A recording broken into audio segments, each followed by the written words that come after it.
야곱은 브엘세바를 떠나 하란으로 갔습니다. 어느 곳에 이르렀을 때에 해가 저물어 야곱은 그곳에서 하룻밤을 지냈습니다. 야곱은 그곳에서 돌 하나를 주어 그것을 베개 삼아 잠을 잤습니다. 야곱은 꿈을 꾸었습니다. 사다리 하나가 땅에 세워져 있는데 그 꼭대기가 하늘에 닿아 있었습니다. 그리고 하나님의 천사들이 사다리 위로 오르락 내리락 하고 있었습니다. 야곱은 여호와께서 사다리 위에 서 계신 모습을 보았습니다. 여호와께서 말씀하셨습니다. 나는 네 할아버지 아브라함의 하나님, 이삭의 하나님 여호와다. 내가 너와 네 자손에게 네가 지금 자고 있는 땅을 줄 것이다. 네 자손은 땅의 티끌처럼 많아져서 동서남북 사방으로 퍼지며 땅 위의 모든 민족들이 너와 네 자손을 통해 복을 받을 것이다. 나는 너와 함께하고 네가 어디로 가든 너를 지켜줄 것이다. 그리고 너를 다시 이 땅으로 데려오리니 내가 너에게 약속한 것을 다 이루어주기 전까지 너를 떠나지 않을 것이다. 그때의 야곱이 잠에서 깨어나 말했습니다. 여호와께서 분명히 이곳에 계시는데 나는 그것을 모르고 있었다. 야곱은 두려워하며 또 말했습니다. 이곳은 두려운 곳이다. 이곳은 하나님의 집이요 하늘의 문이다. 야곱은 아침 일찍 일어나 베개로 삼고 잤던 돌을 가져다가 기둥처럼 세웠습니다. 그리고 그 꼭대기에 기름을 부었습니다. 원래 그 성의 이름은 루스였으나 야곱은 그 성의 이름을 베델이라고 불렀습니다. 야곱은 이렇게 맹세했습니다. 하나님께서 저와 함께하여 주시고 이 여행길에서 저를 지켜주시고 먹을 음식과 입을 옷을 주셔서 무사히 아버지의 집으로 돌아갈 수 있게 해주시면 여호와를 저의 하나님으로 섬기겠습니다. 내가 기둥처럼 세운 이 돌은 하나님의 집이 될 것입니다. 하나님께서 저에게 주신 모든 것의 10분의 1을 하나님께 바치겠습니다. 가슴에 손을 얹고 우리 신앙을 고백과 함께 말씀을 나누도록 하겠습니다. 제가 먼저 고백하겠습니다. 하나님은 나를 사랑하십니다. 나는 그 사랑 안에 있습니다. 하나님은 오늘 나에게 말씀하실 것입니다. 그 말씀에 능력이 있습니다. 그 말씀에 생명이 있습니다.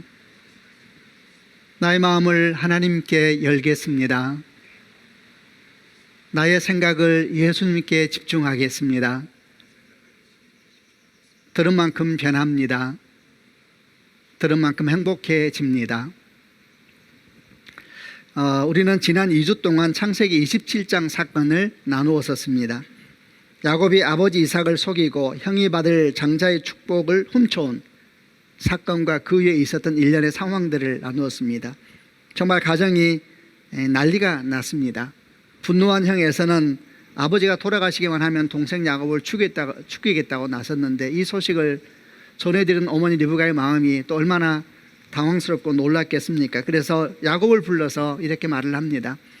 네 형 에서의 분노가 가라앉기까지 잠시 동안만 하란에 가서 피해 있어라. 형 분노가 지나가고 나면 사랑을 보내서 너를 데려오겠다. 그러니까 어머니 리브가가 아들을 친정집으로, 하란이 리브가의 친정이죠. 친정집으로 피난을 보낸 겁니다. 이를 위해서 리브가가 남편 이삭에게 뭐라고 얘기를 하냐 하면은 야곱이 배우자를 고향 친척 사람들 가운데서 얻기를 원한다. 이렇게 얘기를 하니까 이삭도 기뻐하고, 그래서 이삭이 허락하고 또 이삭의 축복 속에 외삼촌 라반이 살고 있는 하란을 향해서 출발하게 되는 것입니다. 아마도 형 예서에게는 알리지 않았겠죠. 왜냐하면 형이 알게 되면 따라와서 동생을 죽일 수도 있는 상황이었기 때문에 아마 말없이 급하게 진행이 되었을 것 같습니다. 오늘 우리가 나누려고 하는 묵상은 이렇게 원래 살고 있었던 브엘세바를 떠난 야곱이 어머니의 친정인 하란을 향해 가다가 루스라고 하는 지역, 루스는 나중에 베델로 이름이 바뀌게 됩니다. 루스라는 지역에 가서 노숙을 하게 되면서 생겼던 하나님 만남의 사건들이 기록되어 있습니다. 우선 지도를 보면서 잠깐 설명을 드리겠습니다. 지도를 보게 되면은 아래에 브엘세바가 있고 오른쪽 위에 하란이 있는데, 이 브엘세바에서 하란까지가 거리가 한 900km나 되는 굉장히 먼 거리입니다. 근데 이제 베델 중간에 루스 베델이라는 지역은 브엘세바에서 80km, 90km 정도 되는 거리, 한 2, 3일 길 되는 거리인데 하란까지 가다가 이제 거기에 머물러서 노숙을 하게 됩니다. 아마도 야곱은 브엘세바 집을 떠나서 정신없이 루스 지역까지 갔을 것입니다. 왜냐하면은 혹시라도 형이 자기가 떠난 걸 알게 되더라도 잡으러 올 수 없는 지역까지 빨리 도망을 가야 되니까 아마 정신없이 제대로 쉬지도 못하고 그 지역까지 가지 않았겠습니까? 드디어 루스라는 곳에 이르러서 아무도 없는 들판을 찾아서 돌을 베개 삼고 하늘을 이불 삼아서 이제 잠자리에 드는 것입니다. 여러분 얼마나 외롭고 지쳐있는 상황이었겠습니까? 이런 야곱을 가만히 바라보고 있으면은 참 불쌍하기도 하고 안타깝기도 합니다. 어떻게 하다 여기까지 오게 되었을까 생각이 듭니다. 창세기 27장부터 이어지는 일련의 사건들은 정말 휘몰아치는 폭풍과 같았습니다. 처음에 아버지가 갑자기 자기가 죽을 때가 다 돼간다는 생각 속에 에서에게 축복을 하겠다부터 일이 시작되더니 일이 막 일파만파 일이 확장되기 시작하면서 나중에는 결국 야곱이 살기 위해서 하란으로 도망친 일까지, 이런 상황들이 결코 긴 시간이 아닙니다. 아주 짧은 시간에 휘몰아치는 폭풍 같은 일들로 진행이 돼서 온 것입니다. 그런데 사실 이 일은 참 놀랍게도 한 가지 큰 오해로부터 시작된 일이었습니다. 그 오해가 뭐냐면 아버지 이삭이 곧 죽을 것 같다, 곧 이 세상을 떠날 것 같다라는 생각을 이삭도 하고 가족들도 했다는 것이죠. 그래서 아버지 이삭은 자기가 곧 죽을 것 같으니까 죽기 전에 아끼는 아들 에서에게 축복을 해주고 싶다라고 나선 것이고, 축복을 한다는 것은 단순히 언어적인 축복에서 끝나는 것이 아니라 영적인 육적인 유산을 남기는 것입니다. 그런데 이걸 전해드린 어머니 리브가도 만약에 남편이 죽고 난 다음에 잘못하면 둘째 아들 야곱은 아무것도 없는 불쌍한 아이가 될지 모른다는 염려를 했는지 몰라도 어떻게 하든지 형 에서의 축복을 가르쳐서 동생에게 줘야 된다 생각하여서 일대 사건을 꾸미기 시작하고, 에서도 마찬가지입니다. 그도 아버지가 곧 돌아가실지 모른다 생각을 했습니다. 그래서 이제 아버지의 영적인 육적인 유산을 다 받아야 되는데 중간에 동생이 가르쳐 버렸으니까 견딜 수 없는 분노를 나타낸 것이죠. 그래서 뭐라고 말합니까? 아버지가 돌아가시기만 하면, 곧 돌아가실 거라 생각했던 것이죠. 돌아가시기만 하면 내가 너를 그냥 놔두지 않을 것이다, 야곱을 죽이고 말겠다, 이렇게 이제 나선 것이고, 야곱도 마찬가지입니다. 지금 정신없는 상황 속에 아버지가 곧 돌아가실지 모르니까 어머니 말을 따라서 일생을 건 사건 속에 그도 함께 뛰어든 것입니다. 여러분 보십시오.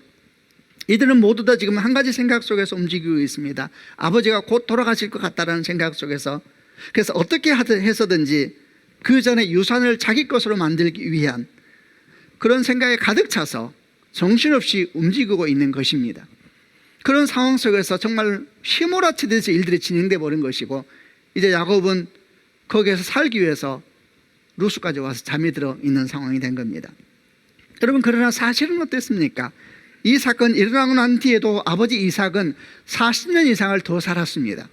여러분 한번 생각해 보시길 바랍니다. 만약에 이들이 이삭이 앞으로도 40년 이상을 더 살 것이다라는 걸 알았다면 어떻게 행동했을까요? 그래도 사람들은 여전히 그 사람들이니까 시간의 문제일 뿐이지 결국 문제는 같았을까요? 아마 그럴 수도 있었겠지요. 그러나 여러분, 40년이라는 시간 동안, 그 40년이라는 시간 동안 어떤 일이 일어날지 누가 알겠습니까? 문제는 이것입니다. 이런 오해 속에서 이삭과 리브가 에서와 야곱의 마음을 가득 채우고 있었던 것은 무엇인가? 조급함이죠. 조급함이 안을 휩쓸기 시작하면서 두려움과 염려와 근심들, 온갖 생각과 생각들이 그들의 마음을 막 꽉 채워버리니까 정신없이 행동하기 시작하는 것입니다. 그들 마음에는 지금 시간이 없는 것입니다.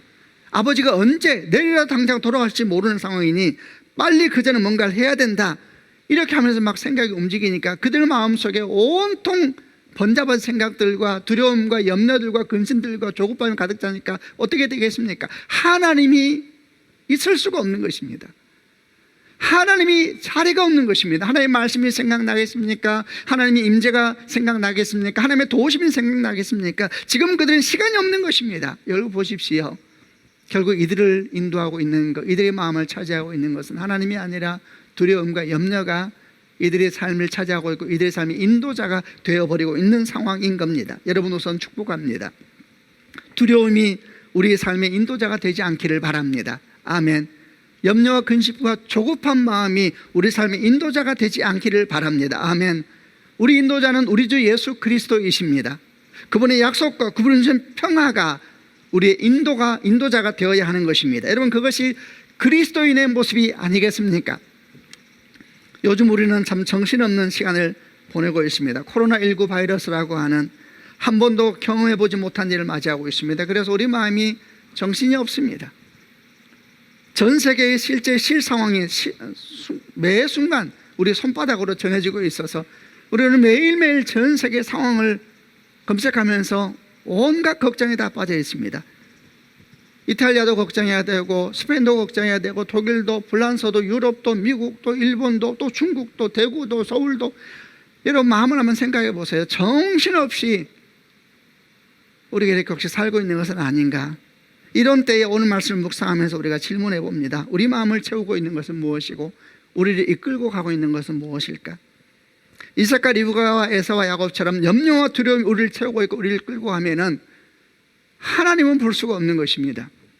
그러나 만약 우리의 내면을 채우고 우리를 이끌어 가시는 분이 우리 주님이시고 그분의 약속이시라면은 우리 이런 상황 속에서 정신없이 휩쓸려가는 것이 아니라 지금이야말로 우리 믿음이 일할 때가 아니겠습니까?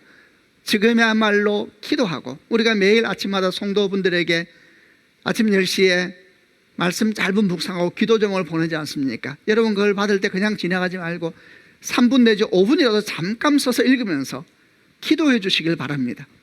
이렇게 함으로 말미암아 우리 마음이 정신없는 세상 속에 빼앗기는 것이 아니라 그런 중에서도 마음을 굳게 지켜서 하나님을 바라보고 주의 말씀 가운데 서 있으려는 선한 노력을 하는 것이고, 그럴 때 주께서 우리 삶을 가장 선하고 아름답게 인도해 주실 줄로 믿습니다. 정말 지금의말로 얼마나 많이 기도가 필요한 때인지 모른다 생각이 더 듭니다. 교회만이 아니라 한국교회를, 우리 교회만이 아니라 한국교회를 위해서, 그리고 열방을 위해서 기도해 주셔야 합니다. 특별히 교회를 위해서 많이 기도해 주셔야 됩니다. 많은 미자립 교회들은 아까 우리가 기도 나눈 것처럼 온라인으로 예배 드리기도 힘든 상황입니다. 그러나 그럼에도 불구하고 그렇게 해야 됩니다. 우리는 어떻게 해야 될 것인가? 그들을 위해서 많이 기도하고, 또 기도할 뿐만 아니라 우리가 도울 수 있는 방법이 무엇인가에 대해서도 고민하면서 함께 나아가야 될 것입니다. 우리 교회에서도 국내에 있는 교회들 관련된 사역을 하는 것이 국내 선교팀인데, 국내 선교팀에서도 미자립 교회를 어떻게 하면 도울 수 있을까 생각하면서 긴급 예산을 편성하려고 합니다. 그래서 미자립 교회 월세 지원 사역을 어서 빨리 시작해야 되겠다. 사역을 조정하고 지출을 줄이고 다 이렇게 애써가지고 재정을 열심히 모아서 그 재정이 우리가 40개 교회를 도울 수 있을지 50개 교회를 도울 수 있을지 몰라도 교회를 잘 찾아서 그들이 월세를 돕는 일을 시작해야 되겠다. 이런 일을 저희가 지금 준비하려고 하고 있습니다. 이런 모든 여정에서도 마찬가지입니다. 우리가 무엇을 기억해야 됩니까? 우리 인도자는 우리 주 예수 그리스도이십니다. 아멘이지요. 성령께서 우리 안에 계십니다. 정신없는 상황 속에서 지금의 말로 더 주님을 많이 주목하고 주와 함께 걸어가는 복된 시간 되기를 주님의 이름으로 축원합니다. 요한복음 16장에서 우리 주께서 말씀하셨습니다. 담대하라, 내가 세상을 이기었노라. 그러나 야곱은 이런 두려움 속에서 휘몰아치는 시간을 보내고 이제 살기 위해서 하란으로 도망가고 있는 상황 가운데 처하게 됐습니다. 그리고 베델 루스라는 곳에 잠들어 있었는데 바로 그 루스에 하나님께서 임하셔서 야곱의 삶 가운데 아주 중요한 한 가지 사건을 일으키시는데, 그게 바로 루스를 베델로 바꾼 사건이었습니다. 이 사건이 아주 중요합니다. 결론적으로 말씀을 드리자면 이 사건을 통하여, 이 만남을 통하여서 야곱은 처음으로 자기 하나님을 만납니다. 그리고 그 하나님의 약속의 말씀을 받게 되는 것입니다. 이게 왜 얼마나 중요하냐면, 지금 야곱은 말하자면은 정신없는 상태에서 염려와 두려움과 근심이라고 하는 마음에 가득 차서, 말하자면 경주하는 경기장에 서 있는 운동선수와 같은 것입니다. 정신없이 지금 달려왔습니다. 지금까지 달려온 것에 그의 인생을 주관하고 있는 건 뭐였어요? 염려와 두려움이었죠. 그러나 하나님께서는 그 손에서 염려와 두려움이라고 하는 바톤을 내려놓고 대신해서 하나님이 주시는 약속, 또 하나님 그분의 사랑, 또 이제 우리가 계속 나누게 되겠습니다만 하나님이 주실 수 있는 하나님의 바톤으로 손을 채우기를 원하는 것입니다. 여러분 사실 야곱은 모르고 있었지만 지금 야곱은 앞으로 긴 여정을 해야 됩니다. 그 여정이 시간이 자그마치 20년이라는 시간입니다. 20년이 지나야지 야곱이 이스라엘이 되는 것이거든요. 이것은 일종의 신앙의 경주와 같은 것입니다. 그 긴 여정의 시발점이 사실 루스라는 땅입니다. 근데 이 루스가 베델이 되지 않으면 하나님의 경주가 시작이 안 되는 것입니다. 여러분 우리가 알다시피 경주하는 자가 경주 시작점에 서서 달리기를 시작합니다. 열심히 아무리 달려도 만약에 그 손에 잘못된 바톤을 쥐고 있다면 그가 애쓰고 힘쓰고 난 다음에 끝에까지 들어와서 다 경기를 마쳤을 때에 경기를 주관한 자가 뭐라고 말하겠습니까? 당신은 실격입니다 그러지 않겠습니까? 지금 그런 상황입니다. 그래서 루스에서 베델로 바꾸어서 그 손에 있는 바톤을 바꿔줘야 되는 것입니다. 그 작업을 하나님께서 루스에서 야곱을 만나는 일련의 사건을 통하여 이루어 가시는 것입니다. 이제 그 부분을 구체적으로 같이 나누어 보려고 합니다. 먼저 10절부터 11절까지 말씀을 같이 읽겠습니다. 제가 10절 읽겠습니다. 야곱은 브엘세바를 떠나 하란으로 갔습니다. 11절 어느 곳에 이르렀을 때에 해가 저물어 야곱은 그곳에서 하룻밤을 지냈습니다. 야곱은 그곳에서 돌 하나를 주어 그것을 베개 삼아 잠을 잤습니다. 어느 곳에 이르러서 돌 하나를 주어서 베개 삼아 그리고 하늘을 이불 삼아 잠자리에 들었다. 한번 생각해 보세요. 아까 나눈 것처럼 얼마나 지쳐있고 얼마나 힘들었겠습니까? 거룩한 상상을 하여서 저는 개인적으로 이렇게 들판에 돌베개를 비고 잠들어 있는 한번 야곱을 바라보았습니다. 정신없이 피곤한 모습으로 잠들어 있는 야곱, 정신없이 달려왔지요. 그 야곱을 바라보고 있자니까 참 여러 생각이 들었습니다.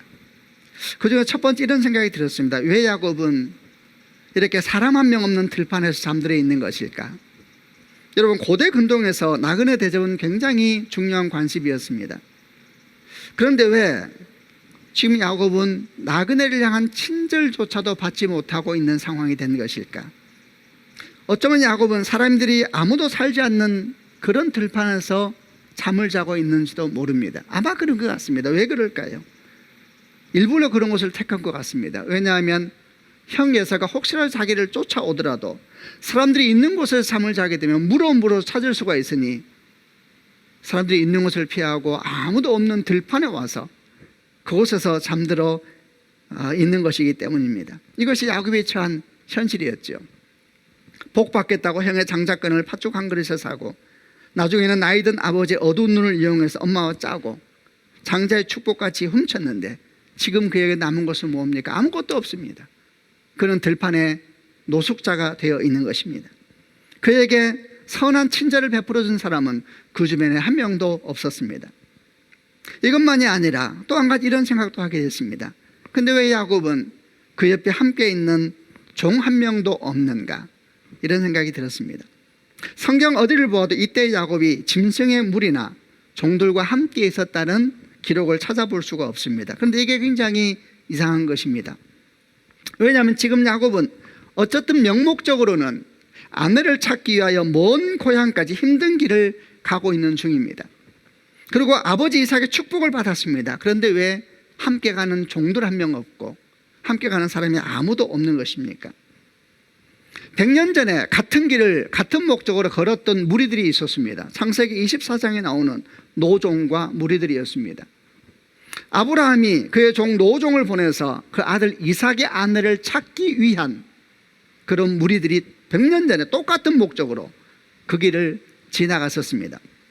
그때 노종은 낙타만 해도 10마리가 있었고 그리고 수많은 종들과 많은 보물을 가지고 똑같은 길을 걸어갔던 것입니다.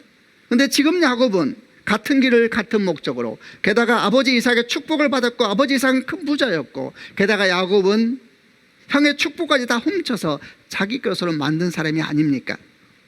그런데 어떻게 하여서 낙타 한 마리 없고 종 한 마리 없이 이렇게 먼 길을 가고 있다는 것인가? 너무나 여러분 비교되지 않습니까? 그때는 종이었습니다. 그런데도 그렇게 많은 것이 함께 있었지만 지금은 아들인데도 아무것도 없는 것입니다. 여러분 보십시오. 이런 상황은 우리에게 무엇을 의미하는 것일까요? 먼저 첫 번째는 야곱이 훔쳤던 축복이 진짜 축복이 아니었다는 것입니다.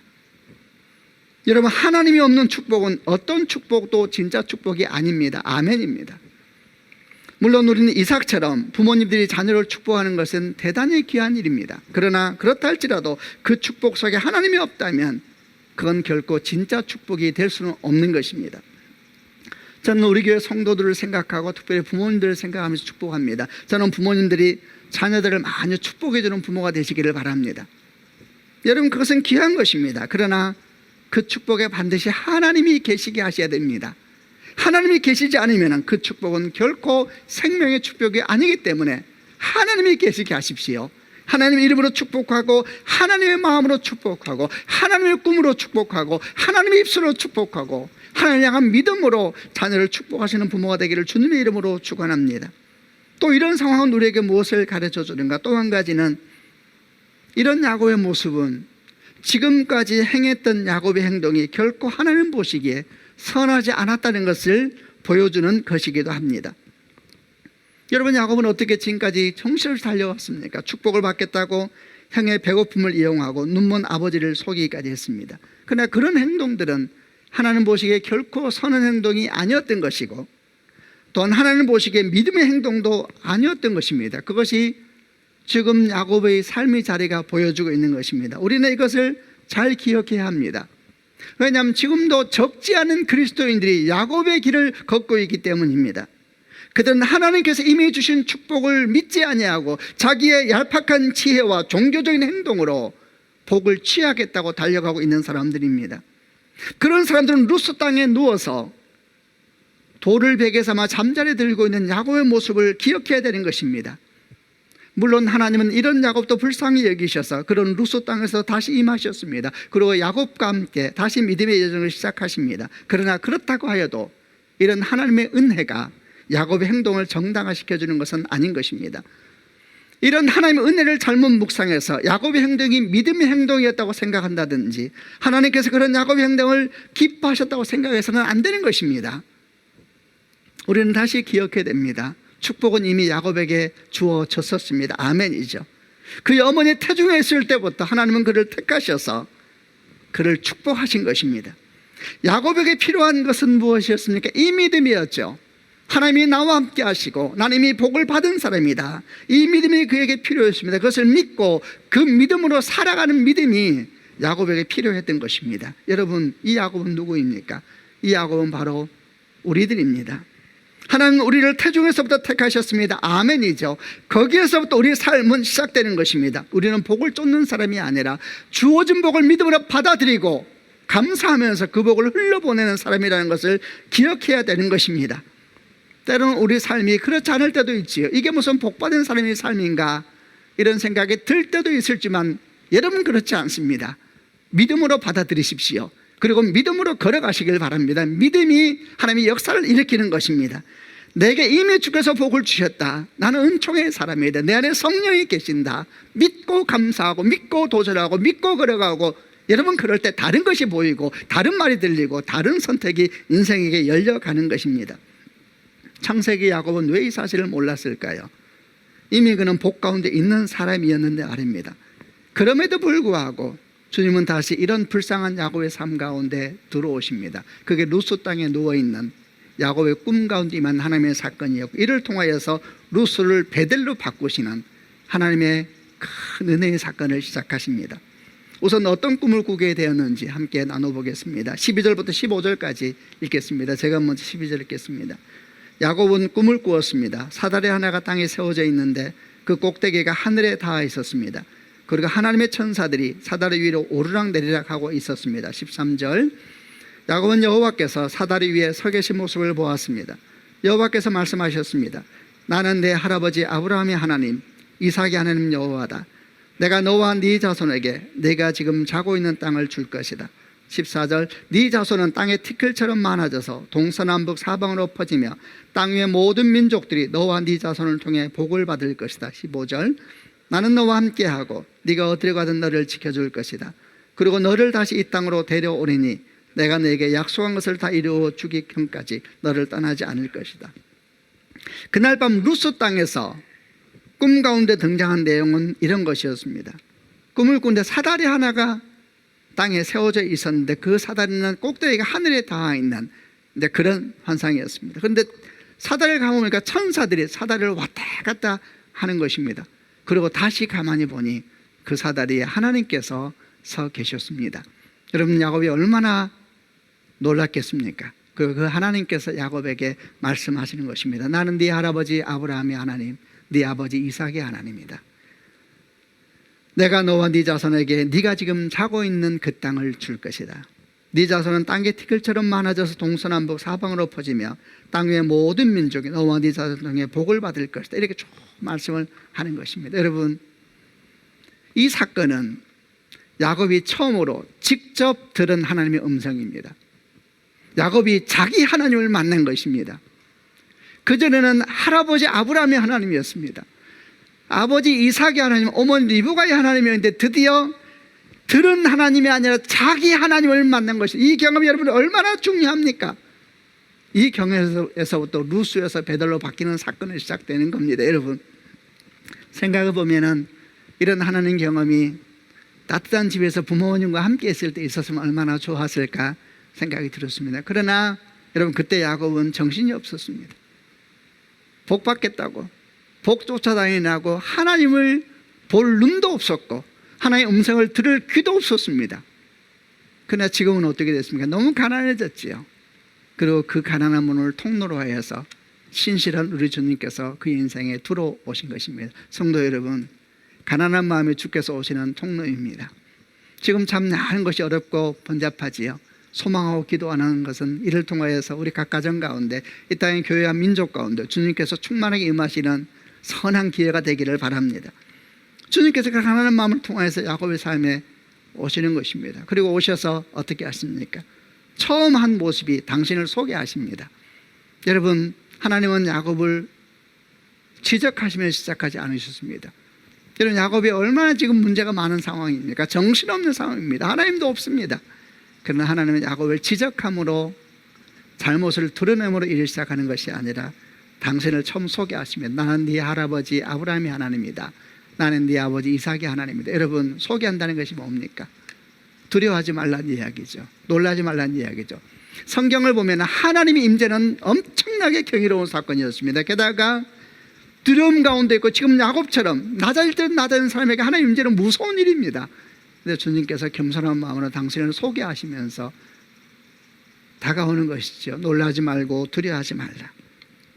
그리고 아브라함에게 주셨고 이삭에게 주셨던 약속을 그대로 다시 야곱에게 하는 것입니다. 그런데 그뿐만이 아닙니다. 거기에 야곱에게만 주는 약속을 더하십니다. 뭐라고 더하십니까? 네가 어디로 가든지 내가 너와 함께 있을 것이고 너를 보호해서 이 땅으로 다시 돌아오게 할 것이다.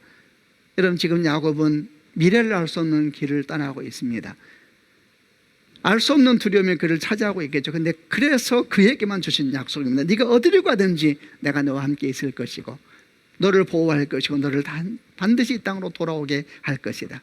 내가 너에게 뜻한 것을 이루기까지 너를 떠나지 않을 것이다. 이렇게 큰 약속을 하시는 것입니다.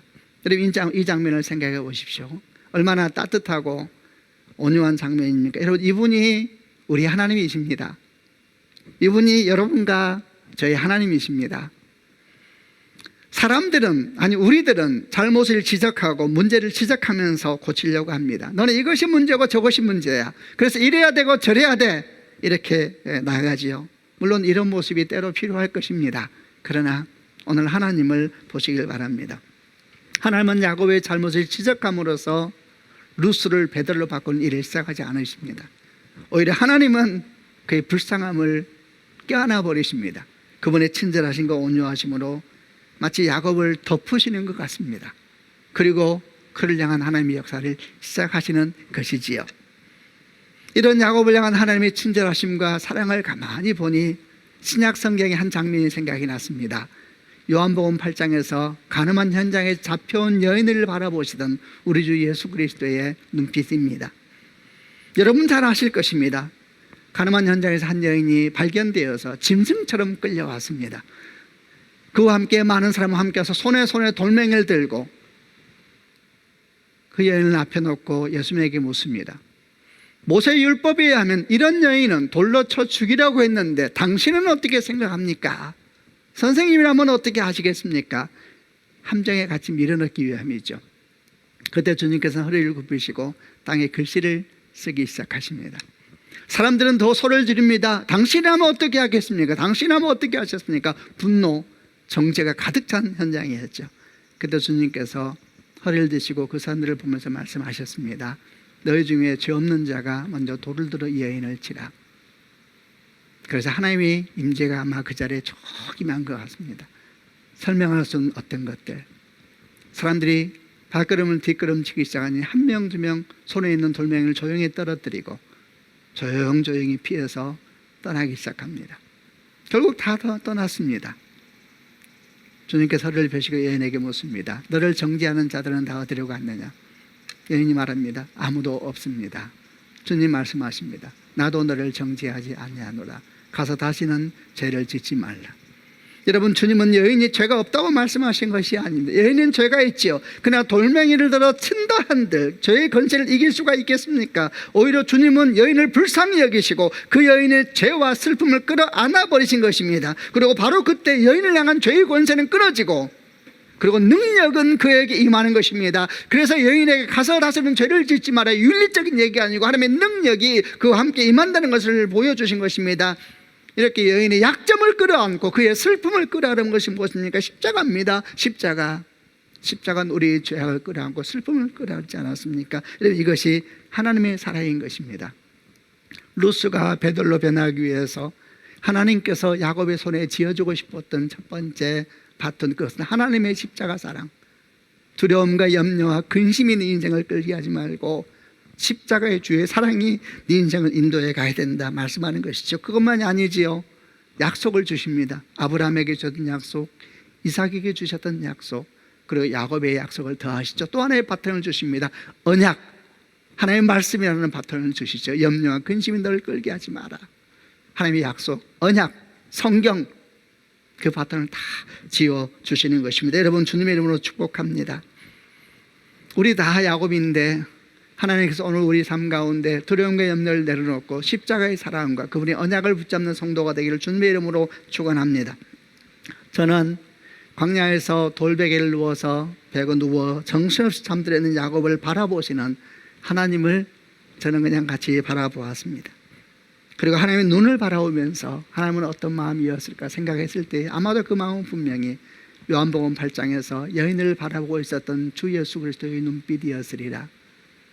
그리고 저는 또 상상해 봤습니다. 야곱을 잠잠히 바라보시면서 눈이 붉어지신 하나님의 마음.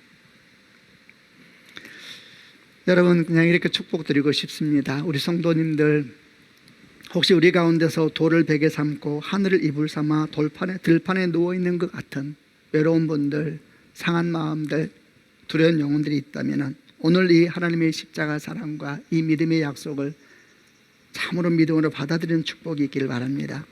하나님께서 저와 여러분을 불쌍히 여기십니다. 하나님께서 불쌍히 여기시면은 하나님 나라가 우리 가운데 오는 것입니다. 믿음으로 그것을 딱 받아들이고 주여 나를 불쌍히 여기소서, 내 인생의 루소 땅을 베들로 바꿔주소서, 주여 나를 도우소서 기도할 때 주께서 일을 하는 줄로 믿습니다. 야곱이 깜짝 놀라면서 꿈에서 깹니다.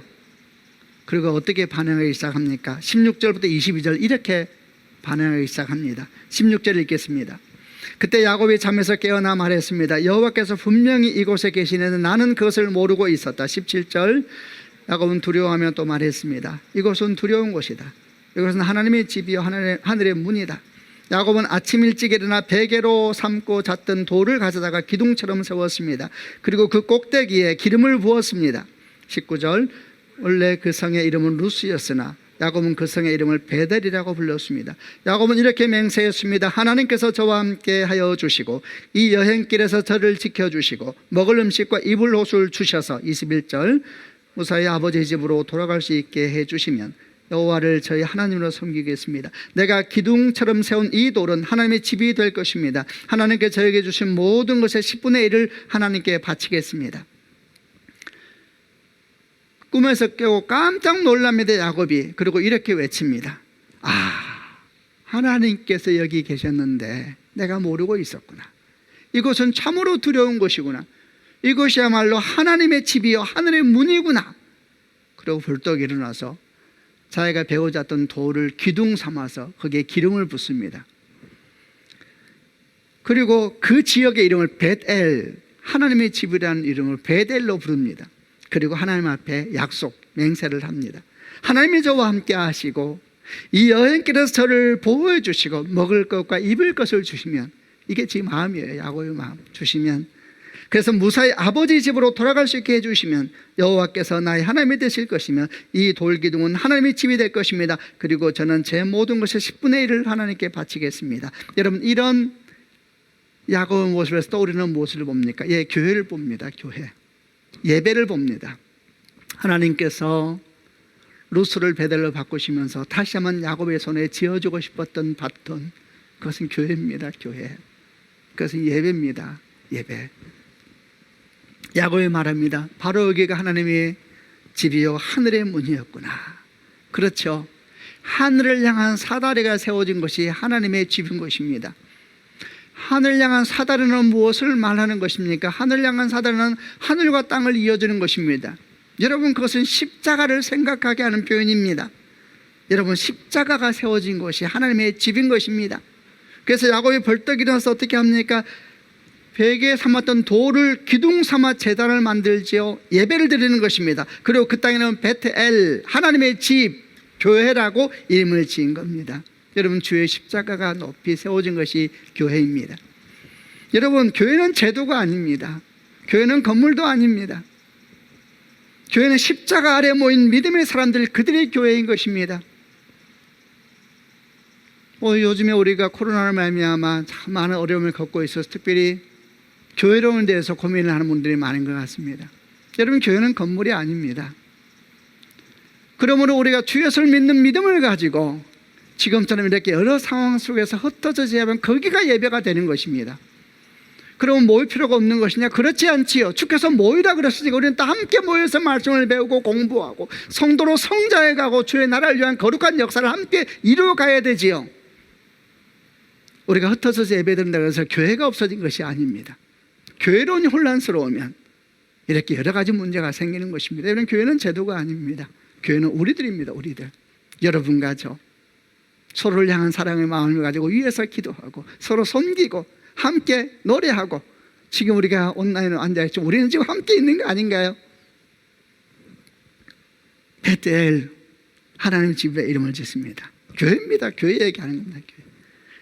그리고 야곱이 거기서 약속을 하지요.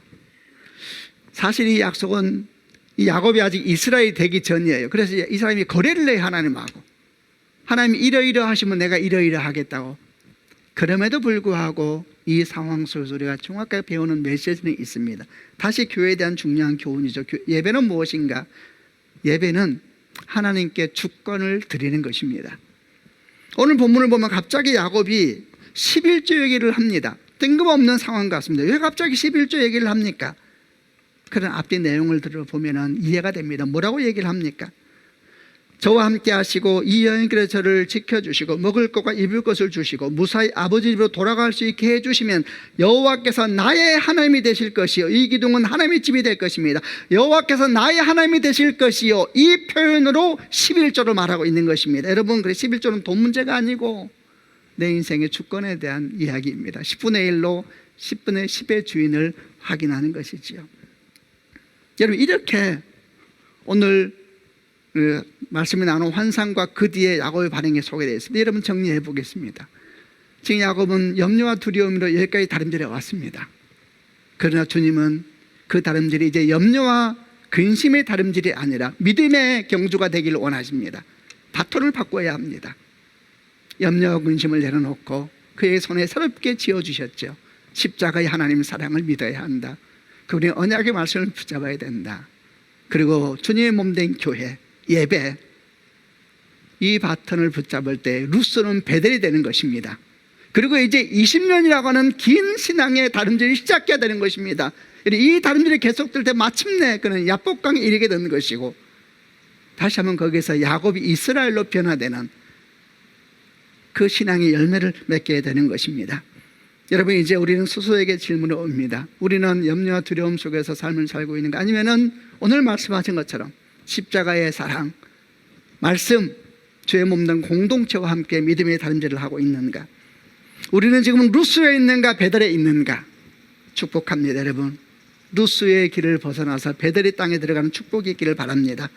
우리 손에서 염려와 근심의 바톤을 내려놓고 하나님을 딱 쥐고 나아가서 마침내 승리하여서 하나님께 영광이 되어지고 주의 은총이 우리 은총이 되는 인생이 되기를 주님의 이름으로 축원합니다.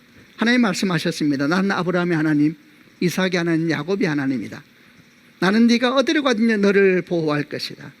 그리고 반드시 너를 이곳으로 다시 데려올 것이다. 나는 내 뜻을 이루기까지 너를 떠나지 않을 것이다. 주의 축복이 여러분과 함께 하시기를 바랍니다.